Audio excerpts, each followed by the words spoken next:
3 weeks before 23,000 people lost their lives, the map already existed. It showed exactly where the mud would go. It showed the river valleys.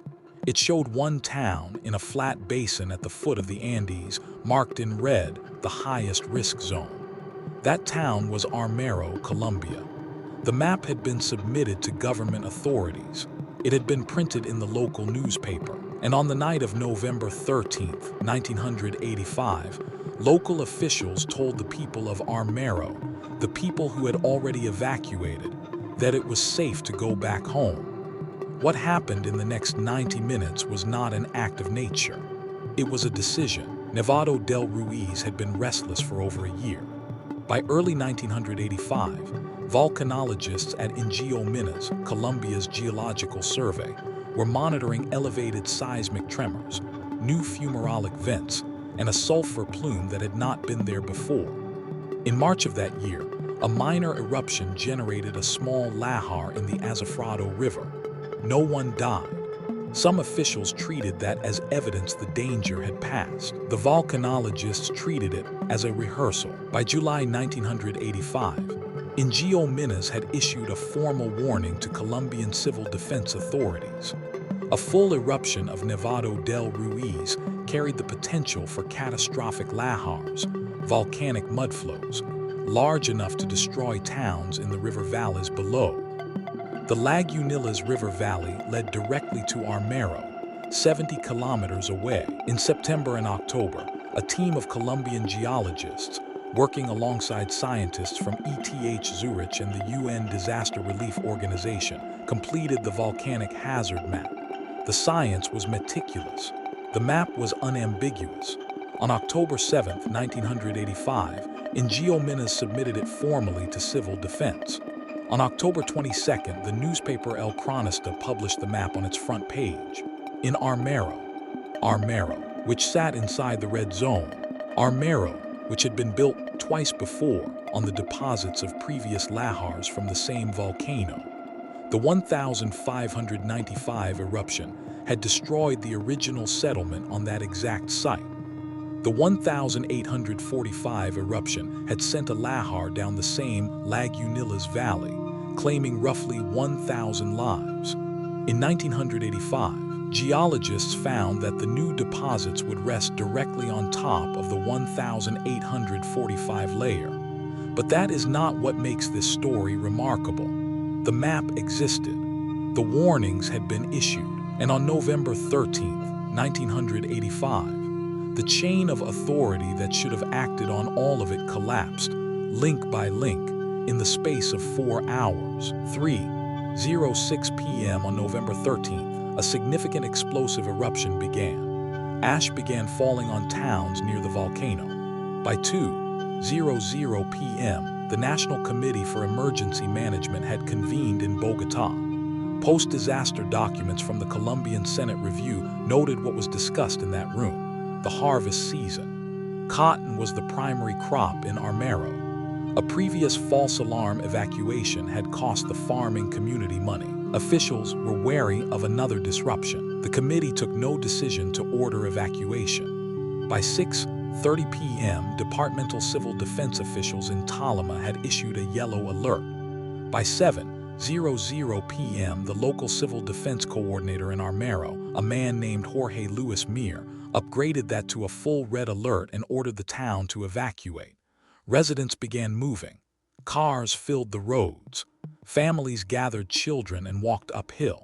The town was dark. Power had failed at 8:00 p.m. The eruption was visible on the mountain, an orange glow above the Andes.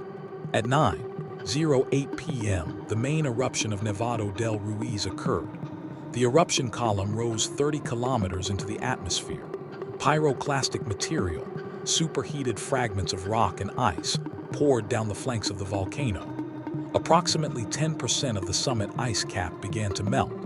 50 million cubic meters of ice and snow mixed with volcanic debris and began moving. 4 lahars formed.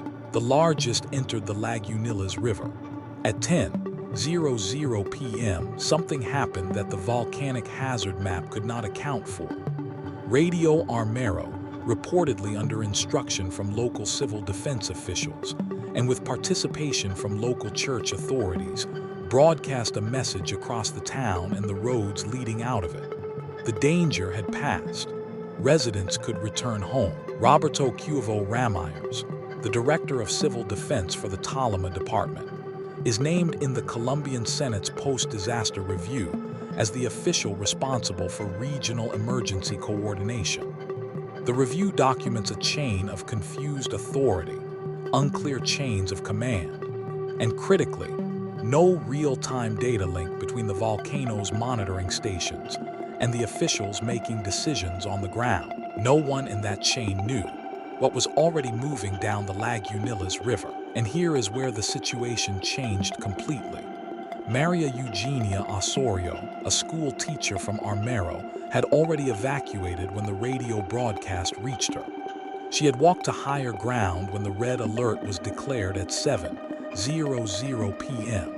When the broadcast said to return, she was too tired to make the walk back. Her neighbor was not. At 10:30 p.m., upstream witnesses on higher ground reported hearing a sound they could not name at first. A roar, something larger than a river.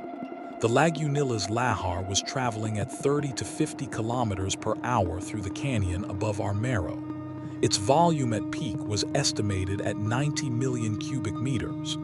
To understand what that means, every second at the narrowest point of the canyon, the equivalent of 48,000 cubic meters of debris-laden mud was passing a single point. That is roughly 20 Olympic swimming pools of volcanic concrete every second. There was no warning system on the Lagunas River.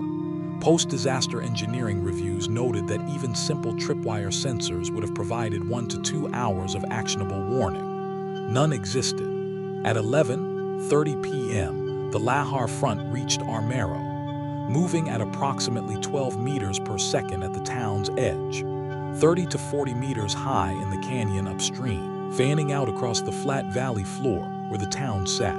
In under 30 minutes, 80% of Armero was buried under 2 to 5 meters of volcanic mud. Not water, mud. Volcanic clay that set almost like concrete as it cooled.